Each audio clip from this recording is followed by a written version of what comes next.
പാർട്ടിയുടെ ലക്ഷക്കണക്കിന് വരുന്ന ഏറ്റവും താഴെത്തട്ടിലെ അണികൾ ഈ പറഞ്ഞ പോലെ അത്യഭൂതപൂർവമായി അൺപ്രസിഡൻറ്റഡായി സി പി എമ്മിനെതിരെ വോട്ട് ചെയ്തു. സി പി എമ്മിൻ്റെ കോട്ടകളിലാണ് യു ഡി എഫിന് ഏറ്റവും കൂടുതൽ ഭൂരിപക്ഷം ലഭിച്ചിരിക്കുന്നത്. അണികൾ നേതൃത്വത്തെ തിരുത്തണം. അതെ, ആ അണികൾ നേതൃത്വത്തെ തിരുത്താൻ വേണ്ടി കൊടുത്തൊരു അടിയാണ് ഈ അടി. ഇന്ന് കേരളത്തിൽ ഏറ്റവും കൂടുതൽ വെറുക്കുന്ന ഒരു രാഷ്ട്രീയ നേതാവ് ഏതാണെന്ന് ചോദിച്ചാൽ ആരാ? പിണറായി വിജയനാ. നമസ്കാരം. നിയമസഭാ തെരഞ്ഞെടുപ്പിലെ കനത്ത പരാജയത്തിന് ശേഷം സി പി എമ്മിൽ സംസ്ഥാന ജില്ലാ നേതൃത്വങ്ങൾക്കെതിരെ രൂക്ഷമായ വിമർശനമാണ് ഉയർന്നു വരുന്നത്. പിണറായി വിജയന്റെ പ്രവർത്തന ശൈലിക്കും സംസ്ഥാന സർക്കാരിൻ്റെ നയങ്ങൾക്കുമെതിരെ ജനവികാരം ഉയർന്നതാണ് ഈ തോൽവിക്ക് കാരണമെന്നാണ് പാർട്ടിക്കുള്ളിലൊരു വിലയിരുത്തൽ. പക്ഷേ ഈ പ്രത്യക്ഷമായ വിലയിരുത്തലുണ്ടല്ലോ, അത് വൈകിപ്പോയില്ലേ? പിണറായി വിജയന്റെ പ്രവർത്തന ശൈലിക്കെതിരെയും നയങ്ങൾക്കെതിരെയും നേരത്തെ തന്നെ നിശിതമായി വിമർശിച്ച കമ്മ്യൂണിസ്റ്റുകളെ വിമതരെന്ന് പറഞ്ഞും കുലംകുത്തിപ്പട്ടം ചാർത്തിയും മാറ്റി നിർത്തുകയായിരുന്നില്ലേ പാർട്ടി? എനിക്കൊപ്പം ഈ സമയം രാഷ്ട്രീയ നിരീക്ഷകൻ ശ്രീ കെ എം ഷാജഹാൻ ചേരുകയാണ്. ശ്രീ കെ എം ഷാജഹാൻ, സ്വാഗതം. സി പി എമ്മിന് കനത്ത പരാജയമാണ് ഇത്തവണ ഏറ്റുവാങ്ങേണ്ടി വന്നത്. അതിലേക്ക് പാർട്ടിയെ എത്തിച്ചത് ആരാണ് എന്ന കാര്യത്തിൽ ഇപ്പോൾ വലിയ വിലയിരുത്തലുകൾ നടക്കുന്നു, ചർച്ചകൾ നടക്കുന്നു പാർട്ടി വേദികളിലൊക്കെ. നമ്മളൊക്കെ അത് കണ്ടുകൊണ്ടിരിക്കുകയാണ്. ഇത് വല്ലാതെ വൈകിപ്പോയില്ലേ? ഇനി ഇപ്പോൾ ഇങ്ങനെയൊരു വിലയിരുത്തലും ചർച്ചയൊക്കെ നടത്തിയിട്ട് എന്തെങ്കിലും കാര്യമുണ്ടെന്ന് താങ്കൾക്ക് തോന്നുന്നുണ്ടോ? ഇപ്പോൾ താങ്കളോട് ഞാൻ പറയുമ്പോൾ താങ്കളെപ്പോലുള്ള പല കമ്മ്യൂണിസ്റ്റുകളും ഇപ്പോഴത്തെ ഈ കണ്ടെത്തലുകൾ നേരത്തെ ഉന്നയിച്ചിട്ടുള്ളതാണ്. നമ്മളൊക്കെ പല ചർച്ചകളിലും താങ്കൾ പങ്കെടുത്തിട്ടുണ്ട്, ഞങ്ങളോടൊക്കെ ഇത് പറഞ്ഞിട്ടുള്ളതാണ്. അതൊന്നും അന്ന് പാർട്ടി മുഖവിലേക്ക് എടുത്തില്ല. അതല്ലേ ഉണ്ടായത്? ഇതിൽ നമ്മൾ പ്രധാനമായി കണ്ടൊരു കാര്യം, എന്നെ പോലുള്ള കമ്മ്യൂണിസ്റ്റുകൾ, ഞാൻ ഉമേഷ് ബാബുവിനെ പോലുള്ളവരുണ്ട്, കണ്ണൂരിൽ നിന്നുള്ള പാണ്ഡ്യാല ഷാജിയുണ്ട്. അപ്പം അങ്ങനെയുള്ള ഞങ്ങൾ കുറേ വർഷങ്ങളായി ഉന്നയിക്കുന്ന കാര്യങ്ങൾ പാർട്ടി നേതൃത്വം കണ്ടില്ലെങ്കിലും സി പി എമ്മിൻ്റെ ലക്ഷക്കണക്കിന് വരുന്ന പാർട്ടി അണികൾ അത് കാണുകയും അതിന് ഞങ്ങൾ പറഞ്ഞത് ശരിയാണ് എന്ന് മനസ്സിലാക്കി അതിനനുസരിച്ച് പ്രതികരിക്കുകയും ചെയ്തതിൻ്റെ ഒരു റിസൾട്ടാണ് ഇപ്പം ഉണ്ടായിരിക്കുന്നത്. നമ്മളിപ്പോൾ ഒന്ന് ആലോചിച്ച് നോക്കൂ. കഴിഞ്ഞ 5 വർഷക്കാലത്തെ പിണറായി വിജയൻ്റെ ഭരണം, അതിന് മുമ്പ് 5 വർഷവും ഉണ്ടായിരുന്നു, എന്തായാലും കഴിഞ്ഞ 5 വർഷക്കാലത്തെ പിണറായി ഭരണം, ഈ 5 വർഷക്കാലത്തെ പിണറായി ഭരണത്തിനെതിരെ ഇപ്പോൾ 102 സീറ്റിന് അധികാരത്തിൽ വന്ന യു ഡി എഫോ 3 സീറ്റിൽ അധികാരത്തിൽ വന്ന 3 സീറ്റിൽ ജയിച്ച ബി ജെ പിയോ എന്താണ് കഴിഞ്ഞ 5 വർഷം ചെയ്തത്? എന്തെങ്കിലും സമരം ചെയ്തോ? യു ഡി എഫ് എന്തെങ്കിലും സമര പോരാട്ടങ്ങളിലൂടെ നടത്തിയോ? യു ഡി എഫ് എന്തെങ്കിലും നിയമ പോരാട്ടം? ഇപ്പോൾ വി എസ് അച്യുതാനന്ദനൊക്കെ 2000-2006 കാലഘട്ടത്തിൽ പ്രതിപക്ഷ നേതാവായിരുന്നു. അന്ന് വി എസ് അച്യുതാനന്ദൻ പ്രതിപക്ഷ നേതാവെന്നുള്ള നിലയിൽ നടത്തിയിട്ടുള്ള ഐതിഹാസികമായിട്ടുള്ള പോരാട്ടങ്ങളുണ്ടായിരുന്നു. വി എസ് അച്യുതാനന്ദൻ നടത്തിയിട്ടുള്ള ഐതിഹാസികമായിട്ടുള്ള നിയമ പോരാട്ടങ്ങളുണ്ടായിരുന്നു. അതിൻ്റെയൊക്കെ പശ്ചാത്തലത്തിലാണ് വി എസ് അച്യുതാനന്ദൻ 2006 തെരഞ്ഞെടുപ്പിൽ വലിയ ഭൂരിപക്ഷത്തിൽ ജയിച്ചത്. എന്നാൽ ഈ കഴിഞ്ഞ 5 വർഷക്കാലം യു ഡി എഫ് എന്തെങ്കിലും സമരം നടത്തിയോ? ഞാനതിന് കൂടുതൽ വിശദാംശങ്ങളിലേക്ക് ഞാൻ പോകാത്തത്, പുതിയൊരു സർക്കാർ വന്നു, ആ സർക്കാർ വരുമ്പോൾ ആ സർക്കാരിന് നമ്മളൊരു ഗ്രേസ് പീരീഡ് കൊടുക്കണമല്ലോ, അതുകൊണ്ട് ഞാൻ കൂടുതൽ വിമർശനങ്ങളിലേക്ക് പോകുന്നില്ല. പക്ഷേ ഞാൻ പറയുന്ന ഒരു പൊതു കാര്യമെന്ന് പറയുന്നത്, ഈ ഫലം എന്ന് പറയുന്നത് ഇത് യു ഡി എഫിനോ ഒന്നും അവകാശപ്പെട്ട ഫലമല്ലിത്. ഈ ഫലമുണ്ടാകാൻ 2 കാരണങ്ങളാണുള്ളത്. ആ 2 കാരണങ്ങളിൽ ഒന്ന് എന്ന് പറയുന്നത്, കേരളത്തിലെ 2 പ്രബല സമുദായങ്ങൾ, മുസ്ലിം സമുദായവും ക്രിസ്ത്യൻ സമുദായവും അടപടലം യു ഡി എഫിന് അനുകൂലമായി നിന്നു. അതാണ് ഒന്നാമത്തെ കാര്യം. രണ്ടാമത്തെ കാര്യം എന്ന് പറയുന്നത്, പാർട്ടിയുടെ ലക്ഷക്കണക്കിന് വരുന്ന ഏറ്റവും താഴെത്തട്ടിലെ അണികൾ, ആ താഴെത്തട്ടിലെ അണികൾ ഈ പറഞ്ഞ പോലെ അത്യഭൂതപൂർവമായി അൺപ്രസിഡൻറ്റഡായി സി പി എമ്മിനെതിരെ വോട്ട് ചെയ്തു. ഈ 2 ഘടകങ്ങൾ കൊണ്ടാണ് ഈ 102 സീറ്റിലേക്ക് വന്നത്. അല്ലാതെ യു ഡി എഫിന് അതിനകത്ത് എന്ത് പങ്കാണുള്ളത്? ഇപ്പം പ്രചരണം എന്ന് പറഞ്ഞാൽ പ്രചരണം ആകെ 15 ദിവസം ഉള്ളായിരുന്നു. ആ 15 ദിവസം കൊണ്ടൊന്നും ഇതിലേക്ക് പോകില്ലല്ലോ. ഈ തെരഞ്ഞെടുപ്പിൻ്റെ പ്രത്യേകത എന്ന് പറയുന്നത്, ഈ അഭൂതപൂർവമായിട്ടുള്ള തെരഞ്ഞെടുപ്പ് വിജയം സി പി എമ്മിൻ്റെ അണികൾ യു ഡി എഫിന് സമ്മാനിച്ചതാണ്. സി പി എമ്മിൻ്റെ കോട്ടകളിലാണ് യു ഡി എഫിന് ഏറ്റവും കൂടുതൽ ഭൂരിപക്ഷം ലഭിച്ചിരിക്കുന്നത്. നിങ്ങൾ തൃക്കരിപ്പൂർ നോക്ക്, നിങ്ങൾ പയ്യന്നൂർ നോക്ക്, നിങ്ങൾ തളിപ്പറമ്പ് നോക്ക്, ഈവൻ ധർമ്മടം നോക്ക്, നിങ്ങൾ മട്ടന്നൂർ നോക്ക്, കോഴിക്കോട് നിങ്ങൾ പേരാമ്പ്ര നോക്ക്, നിങ്ങൾ മലപ്പുറത്ത് പൊന്നാനി നോക്ക്, പിന്നെ ഇടുക്കിയിൽ ഉടുമ്പൻചോല നോക്ക്, ആലപ്പുഴയിൽ അമ്പലപ്പുഴ നോക്ക്, തിരുവനന്തപുരത്ത് വാമനപുരം നോക്ക്. അപ്പോൾ എവിടെയൊക്കെ സി പി എമ്മിൻ്റെ കോട്ടകളുണ്ടോ അവിടെയെല്ലാം യു ഡി എഫിന് വൻ ഭൂരിപക്ഷം എന്ന് പറഞ്ഞാൽ ഇത് സി പി എമ്മിൻ്റെ അണികൾ കൊടുത്ത വിജയമാണ്. അതിൻ്റെ തുടർച്ചയാണ് ഇപ്പോൾ ജില്ലാ കമ്മിറ്റികളിൽ നടക്കുന്ന അതിരൂക്ഷമായിട്ടുള്ള വിമർശനം എന്നുള്ളത് നമ്മൾ മനസ്സിലാക്കിക്കൊള്ളൂ. ഞാൻ ഉറപ്പിച്ച് പറയാം, ഈ ചർച്ച അവസാനിക്കുമ്പോൾ പ്രതിപക്ഷ നേതാവും പാർട്ടി സംസ്ഥാന സെക്രട്ടറിയും ആ സ്ഥാനത്ത് നിന്ന് നിഷ്കാസിതരാകും എന്നുള്ള കാര്യത്തിൽ ഞങ്ങളെ സംബന്ധിച്ചിടത്തോളം ഞങ്ങൾക്ക് യാതൊരു വിധത്തിലുള്ള സംശയങ്ങളുമില്ല. ശരി, ഈ സർക്കാരിൻ്റെ ജനവിരുദ്ധ നയങ്ങൾക്കും മുഖ്യമന്ത്രിയുടെ നേതൃത്വത്തിനും എതിരെയുള്ള ജനങ്ങളുടെ ഒരു പ്രതികരണമാണ് ഈ പരാജയത്തിന് ആക്കം കൂട്ടിയത്. അങ്ങനെയാണല്ലോ പൊതുവെ ഉള്ളൊരു വിലയിരുത്തൽ. അങ്ങനെയാണ് പിണറായിക്കെതിരായ ജനവികാരം. അങ്ങനൊരു ജനവികാരം നിലനിൽക്കുമ്പോൾ ഈ പിണറായി വീണ്ടും പ്രതിപക്ഷ നേതാവായാൽ പാർട്ടിക്ക് തിരുത്തലുകൾ അത്ര എളുപ്പമാവുമോ ഇനി? നമ്മൾ ഇപ്പോൾ കാണേണ്ട ഒരു കാര്യം എന്താണ്? ഞാൻ നേരത്തെ സൂചിപ്പിച്ചു, എൻ്റെ ആദ്യത്തെ മറുപടിയിൽ അതിനുള്ള മറുപടി അന്തർലീനമാണ്. എന്താണ്? പാർട്ടിയുടെ അണികൾ. ഇപ്പം വി കുഞ്ഞികൃഷ്ണൻ ഇറക്കിയൊരു പുസ്തകമുണ്ട്, അതിൻ്റെ പേരാണ് അണികൾ നേതൃത്വത്തെ തിരുത്തണം. അതെ, ആ അണികൾ നേതൃത്വത്തെ തിരുത്താൻ വേണ്ടി കൊടുത്തൊരു അടിയാണ് ഈ അടി. എന്നാൽ അണികൾ കൊടുത്ത ആ അടിയിൽ നിന്ന് പാർട്ടി നേതൃത്വം ഒരു പാഠവും പഠിച്ചില്ല എന്നുള്ളതിൻ്റെ ഏറ്റവും അർത്ഥശങ്കയ്ക്കിടയില്ലാത്ത ഉദാഹരണമാണ് ഈ പിണറായി വിജയൻ എന്ന് പറഞ്ഞാൽ ഈ രോഗാതുരനും ഈ വന്ധ്യവയോധികനും കേരളത്തിലെ 99% ആളുകൾ വെറുക്കുന്നവനുമായ. നമ്മൾ ആലോചിച്ച് നോക്കൂ, ഇന്ന് കേരളത്തിൽ ഏറ്റവും കൂടുതൽ വെറുക്കുന്ന ഒരു രാഷ്ട്രീയ നേതാവ് ഏതാണെന്ന് ചോദിച്ചാൽ ആരാ? പിണറായി വിജയനാ. ഞാൻ ഇന്നലെ സത്യപ്രതിജ്ഞയ്ക്ക് പോയിരുന്നു. സത്യം പറഞ്ഞാൽ ജനാധിപത്യത്തിൻ്റെ ഒരു സൗന്ദര്യം എനിക്ക് അവിടെ ചെന്ന് കണ്ടപ്പോഴാണ് എനിക്ക് മനസ്സിലായത്. അതായത് പിണറായി വിജയൻ മുഖ്യമന്ത്രിയാകുമ്പം എവിടെ കൂടെയെങ്കിലും കടന്നുപോയി കഴിഞ്ഞാൽ പിന്നെ ഒരു അരമണിക്കൂർ കഴിഞ്ഞേ ആളുകൾക്ക് ആ റോഡിലേക്ക് പോകാൻ പറ്റുള്ളൂ. കാരണം എന്താ, പിണറായി വിജയൻ്റെ വണ്ടി കടന്നു പോയി കഴിഞ്ഞാലും പിന്നെ ഒരു 20-25 മിനിറ്റ് പുറകെ പോകുന്ന വണ്ടികൾ, ഒരു 19 വണ്ടികളാണ്. മനസ്സിലായി? ഇങ്ങനെ പോയൊരു മനുഷ്യൻ പൂച്ചക്കുഞ്ഞ് പോലും തിരിഞ്ഞു നോക്കാതെ ആ വേദിയിൽ ആ മൂലയ്ക്ക് പോയി ഇരിക്കുന്നത് ഞാൻ ഇന്നലെ എൻ്റെ കണ്ണുകൊണ്ട് ഞാൻ കണ്ടു. അപ്പോൾ കേരളത്തിലെ ബഹുഭൂരിപക്ഷം ആളുകളും വെറുക്കുന്ന ഒരു മനുഷ്യൻ, കേരളത്തിലെ ബഹുഭൂരിപക്ഷം ആളുകളും അറപ്പോടുകൂടി കാണുന്നൊരു മനുഷ്യൻ, കേരളത്തിലെ പാർട്ടി അണികൾ തിരസ്കരിച്ച ഒരു മനുഷ്യൻ, വന്ധ്യവയോധികൻ, രോഗാതുരൻ. ആ രോഗാതുരനെ കേരളത്തിലെ പൊതുമണ്ഡലവും കേരളത്തിലെ പാർട്ടിയും പരിപൂർണമായി അയാളെ റദ്ദാക്കിയിട്ടും ഞങ്ങൾക്ക് അയാളെ വേണ്ട, ഞങ്ങൾക്ക് അയാളെക്കുറിച്ച് ചിന്തിക്കണ്ട, ഞങ്ങൾക്ക് അയാളെക്കുറിച്ച് കാണണ്ട, ഞങ്ങൾക്ക് അയാളെക്കുറിച്ച് കേൾക്കണ്ട എന്ന് തീരുമാനിച്ചൊരു മനുഷ്യനെ പ്രതിപക്ഷ നേതാവായി തിരഞ്ഞെടുക്കുന്നു എന്ന് മാത്രമല്ല ഐക്യകണ്ഠേന തിരഞ്ഞെടുക്കുന്നു.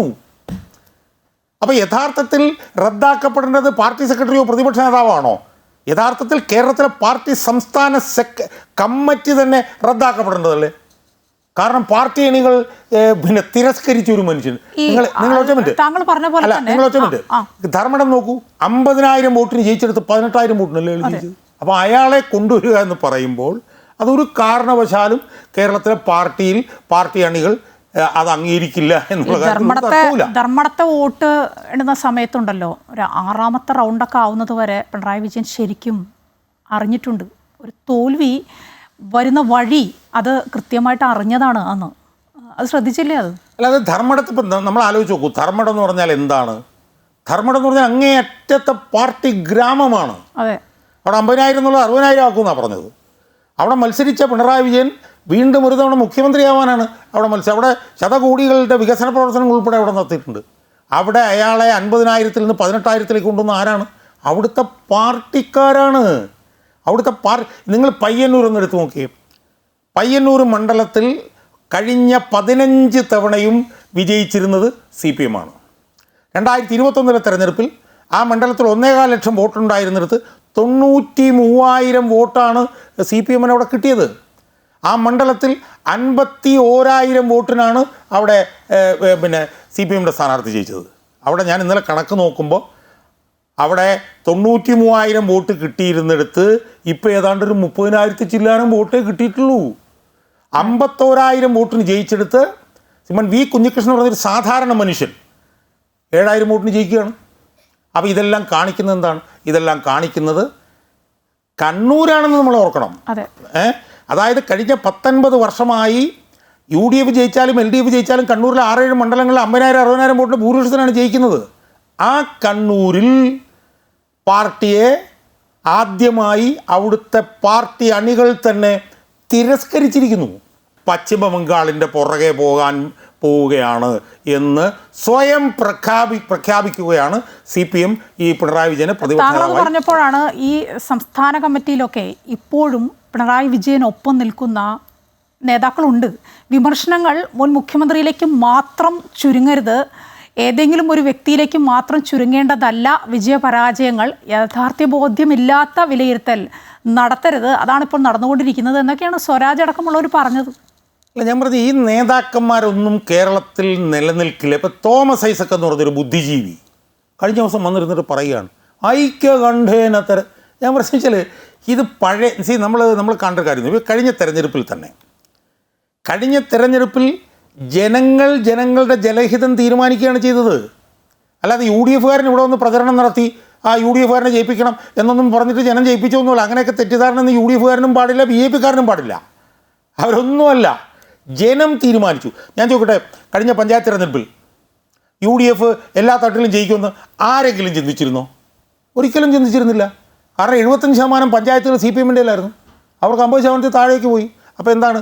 ജനം തീരുമാനിച്ചു, ജനം അസർട്ട് ചെയ്തു, ജനം തീരുമാനിച്ചു പിണറായി വിജയനെ വേണ്ടാന്ന്.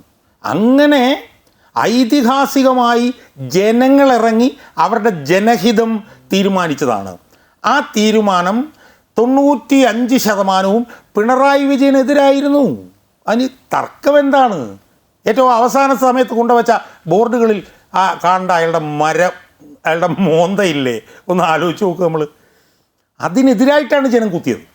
അപ്പോൾ ആ ജനഹിതം മനസ്സിലാക്കാൻ കമ്മ്യൂണിസ്റ്റ് പാർട്ടി ഓഫ് ഇന്ത്യ മാർക്സിസ്റ്റിൻ്റെ സംസ്ഥാന കമ്മിറ്റിക്ക് കഴിഞ്ഞില്ലെങ്കിൽ അത് ആ നിമിഷം തന്നെ അപ്പോഴേ പിരിച്ചുവിടുകയാണ് ചെയ്യേണ്ടത്.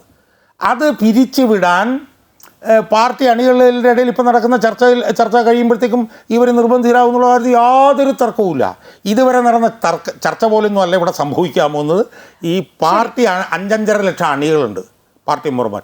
അവർ ഈ പിണറായി വിജയനെയും ഈ ഗോവിന്ദനെയും ഒരു കാരണവശാലും അംഗീകരിക്കില്ല എന്നുള്ള കാര്യത്തിൽ ഒരു സംശയവും വേണ്ട. ഏതായാലും ടീം UDF മികച്ച വിജയം കൈവരിച്ച് സത്യപ്രതിജ്ഞ ചെയ്ത് അധികാരത്തിലേക്ക് കയറിയിരിക്കുകയാണ്. അതിനുള്ളിൽ ഒട്ടേറെ ആഭ്യന്തര വിഷയങ്ങളൊക്കെ ഉണ്ട്. എന്നിരുന്നാൽ പോലും അവർക്ക് മുന്നിൽ വലിയൊരു പാഠമുണ്ട്. എങ്ങനെ ജനങ്ങളെ സേവിക്കണം, എന്തുകൊണ്ട് പിണറായി വിജയനെ ജനങ്ങൾ എതിർത്തു, പിണറായി വിജയൻ്റെ ഇപ്പോൾ നമ്മൾ ഈ പറയുന്ന പ്രവർത്തന ശൈലിയും അതുപോലെ തന്നെ നയങ്ങളൊക്കെ ഉണ്ടല്ലോ, അതൊക്കെ ശരിക്കും പറഞ്ഞാൽ UDF-ന് നേതാക്കൾക്ക്, എടുത്തു പറഞ്ഞാൽ മുഖ്യമന്ത്രി VD സതീശന് ഒരു പാഠമാണ്. അതൊന്ന് നോക്കിയാൽ മതി. എന്തുകൊണ്ട് ജനങ്ങൾ ഈ ജനവിരുദ്ധത എന്ന് പറയുന്നത് അതെന്തുകൊണ്ടാണ്, എവിടെയാണ് LDF-ന് പാളിയത്, അങ്ങനെ വരാതെ നോക്കുക. അതല്ലേ UDF-ന് ഇപ്പോൾ ചെയ്യേണ്ടത്. അതിന് കഴിയില്ല UDF-ന്. അല്ല, അതിൽ ഞാനൊരു കാര്യം പറഞ്ഞല്ലോ, ഞാനൊരു പൊതുപ്രവർത്തകനാണ്, സ്വതന്ത്രനായിട്ടുള്ളൊരു പൊതുപ്രവർത്തകനാണ്. ഇവിടെ കഴിഞ്ഞ 10 വർഷക്കാലത്തെ പിണറായി വിജയൻ്റെ ദുർഭരണത്തിനെതിരെ അത്യഭൂതപൂർവമായിട്ടുള്ള ഒരു വിധി ജനങ്ങൾ കൊടുത്തിരിക്കുകയാണ്. ആ കൊടുത്തിരിക്കുന്ന സാഹചര്യത്തിൽ ഒരു ഹണിമൂൺ പീരീഡെങ്കിലും കഴിയാതെ ഈ ഗവൺമെൻറ്റിനെ കുറിച്ചിട്ട് വിമർശനപരമായി പറയാൻ ഞാൻ ആഗ്രഹിക്കുന്നില്ല. ശരി. പക്ഷേ UDF-കാരോട് എനിക്ക് ചില കാര്യങ്ങൾ പറയാനുണ്ട്. അത് അവർ കേട്ടാൽ അവർക്ക് കൊള്ളാൻ, കേട്ടില്ലെങ്കിൽ അവർക്ക് കുഴപ്പമില്ല. അവർ മനസ്സിലാക്കേണ്ടത്, അവർ CPM-നെ മനസ്സിലാക്കിയിട്ടില്ല. UDF-കാരന് ഈ മടങ്ങാത്ത കതറുക്കിട്ട് ഇങ്ങനെ നടക്കാമെന്നുള്ളതല്ലാതെ CPM എന്താണെന്ന് UDF-കാരന് മനസ്സിലായിട്ടില്ല. CPM എന്ന് പറഞ്ഞാൽ അതിക്രൂരമായ ഒരു ഭീകര രൂപമാണ്. ഇപ്പോൾ 2012 TP ചന്ദ്രശേഖരനെ കൊല്ലാൻ നേരം TP ചന്ദ്രശേഖരൻ്റെ മുഖത്ത് വെട്ടി കൊല്ലണം എന്നാണ് പാർട്ടി സെക്രട്ടറി പറഞ്ഞയച്ചെന്നാണ് ആധികാരികമാക്കിയിട്ട് എനിക്ക് വിവരമുള്ളത്. മുഖത്ത് വെട്ടി കൊല്ലണം. എന്തിനു മുഖത്ത് വെട്ടി കൊല്ലുന്നത്? കാരണം മുഖത്ത് വെട്ടി കൊന്നു കഴിഞ്ഞാൽ നാളെ ഒരുത്തൻ CPM പോയാൽ അവൻ്റെ അനുഭവം ഇതായിരിക്കും എന്ന് മനസ്സിലാക്കണം. ഇപ്പോൾ എന്ത് സംഭവിച്ചു? തെരഞ്ഞെടുപ്പ് കഴിഞ്ഞപ്പോഴത്തേക്കും ഒരു RMP-കാരൻ്റെ കിണറ്റിൽ കൊണ്ടുവന്ന് മലവെറിഞ്ഞു CPM-കാരൻ. അപ്പോൾ അതുപോലത്തെ റുത്ത്ലെസ് ആയിട്ടുള്ള, ക്രൂവലായിട്ടുള്ള ഒരു സംവിധാനമാണ് CPM-ൻ്റെ ഇപ്പോഴത്തെ അവസ്ഥ എന്താ? CPM ഇപ്പോഴാണ് ഇന്ത്യയിൽ ഒരു സംസ്ഥാനത്തും ഇല്ലാത്ത അവസ്ഥയിലേക്ക് എത്തിയിരിക്കുന്നത്. മറ്റേത് കേരളമെങ്കിലും കഴിഞ്ഞ 10 വർഷമായിട്ട് കേരളമുണ്ട്, അല്ലെങ്കിൽ അതിന് മുമ്പ് കുറച്ച് ബംഗാളുണ്ട്, ത്രിപുരയുണ്ട്. ഇപ്പോൾ എന്താ? CPM-നെ സംബന്ധിച്ചിടത്തോളം അവരൊരിടത്തുമില്ല. 10 വർഷം കഴിഞ്ഞ് അവർ ഇനി 5 വർഷം കൂടെ ഭരിക്കാമെന്നും പറഞ്ഞ് അവരിയ്ക്കായിരുന്നു. ഇപ്പോൾ ഒരിടത്തും അവരില്ല. അപ്പോൾ അവർക്ക് എങ്ങനെയെങ്കിലും അധികാരത്തിൽ വരണം. എങ്ങനെയെങ്കിലും അധികാരത്തിൽ വരണമെങ്കിൽ എന്താണ്? 2 വഴിയേ ഉള്ളൂ. ഒന്ന് 5 വർഷം കാത്തിരിക്കുക, അതിനവർ തയ്യാറല്ല. പിന്നുള്ളവരുടെ ലക്ഷ്യം എന്താ? പിന്നുള്ളവരുടെ ലക്ഷ്യം എന്ന് പറഞ്ഞാൽ എങ്ങനെയെങ്കിലും ഇതിനെ വലിച്ച് താഴെയിട്ട് അധികാരത്തിൽ കയറുക. നമ്മൾ UDF-കാരൻ മനസ്സിലാക്കേണ്ട ഒരു കാര്യമുണ്ട്. കഴിഞ്ഞ 10 വർഷം കൊണ്ട് പിണറായി വിജയൻ ഇവിടെ ചെയ്തത് എന്താണെന്ന് UDF-കാരൻ മനസ്സിലാക്കിയാൽ അവന് കൊള്ളാം. എന്താണ് ചെയ്തത്? പോലീസ് അടിമുടി പോലീസിൽ CPM-കാരാണ് ഇപ്പോൾ അടിമുടി. ഇന്നലെ ആ സത്യപ്രതിജ്ഞ അവിടെ പോലും CPM-ൻ്റെ പോലീസുകാർ കളിച്ചു എന്നാണ് ഞാൻ മനസ്സിലാക്കുന്നത്. അവിടെ ഇതങ്ങ് തുറന്നു കൊടുത്തിട്ട് എല്ലാവരും അങ്ങോട്ട് കയറി അങ്ങ് പോയിക്കൊള്ളാൻ പറഞ്ഞു. അപ്പോൾ അടിമുടി പോലീസ് ഇവരുടെ കയ്യിലാണ്. ഇവർ കേരള അഡ്മിനിസ്ട്രേറ്റീവ് സർവീസ് എന്ന് പറഞ്ഞൊരു സാധനം കൊണ്ടുവന്നു.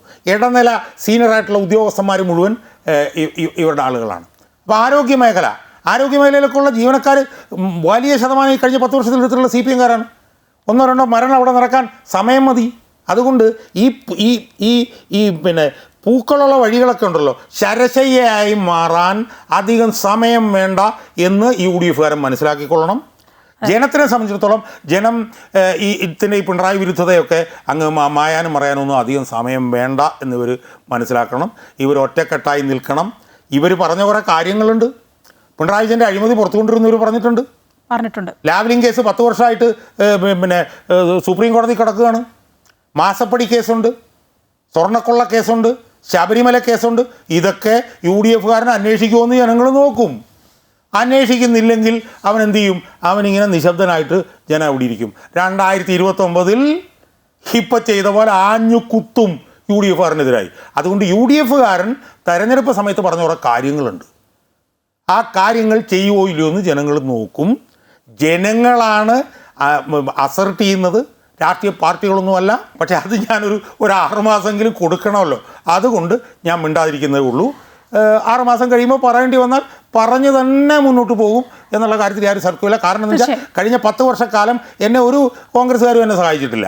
എന്നെ അറസ്റ്റ് ചെയ്തപ്പോൾ സഹായിച്ചിട്ടില്ല, എന്നെ വീട്ടിലൊന്ന് റെയ്ഡ് നടത്തിയപ്പോൾ സഹായിച്ചിട്ടില്ല, എന്നെ കസ്റ്റഡി എടുത്തപ്പോൾ സഹായിച്ചിട്ടില്ല. എന്നിട്ട് ഞാൻ ജീവിച്ചിരിപ്പുണ്ട്, ആരോഗ്യവാനായിട്ട് ജീവിച്ചിരിപ്പുണ്ട്. അതുകൊണ്ട് പോരാട്ട വീറൊന്നും ഒരിക്കലും കുറഞ്ഞിട്ടില്ല. പക്ഷേ ഒരു 6 മാസത്തേക്കൊരു ഗ്രേസ് പീരീഡ് കൊടുക്കുന്നു, അത്രയേ ഉള്ളൂ. തീർച്ചയായും വളരെയധികം നന്ദി ചർച്ചയിൽ പങ്കെടുത്തതിന്. ഏതായാലും 102 സീറ്റുകളുമായി മികച്ച വിജയം നേടി ഭരണത്തിലേക്ക് കയറിയിരിക്കുന്ന UDF-ന് മുന്നിൽ വലിയൊരു പാഠമുണ്ട്.